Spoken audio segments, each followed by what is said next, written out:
Il-prezz tal-kirjiet dejjem ola li salaħqu livelli li ħafna Maltin ma jifilħuhomx huwa l-akbar tħassib mod speċjali fost iż-żgħażagħ.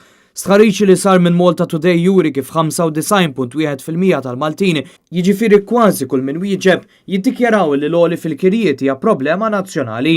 Fost l-aktar li qisu li din hija problema personali, hemm dawk ta' età bejn it-18 u l-35 sena, jiġifieri żgħażagħ f'pajjiżna u li allura jkunu waslu biex jixtru l-ewwel proprjetà tagħhom. Din hija problema b'mod speċjali meta wieħed qis studji oħra li ħarġu fl-aħħar jiem u li juru li fi żmien sentejn il-prezz tal-proprjetà f'Malta żdied bi kważi 50% bil-konsegwenza li m'għadux possibbli li persuni li jaqilgħu paga medja jiksbu self diċenti mill-bank biex isiru sidin ta' djarhom. Bil-kirjiet li huma l-unika soluzzjoni li jifdal għal min ma jiflaħx jixtri proprjetà, imma meta wieħed iqis li l-Maltin laqqas għadhom jifilħu l-prezz tal-kirjiet, dan iwassal biex il-Maltin ma fadlilhomx għażla oħra fejn jgħixu.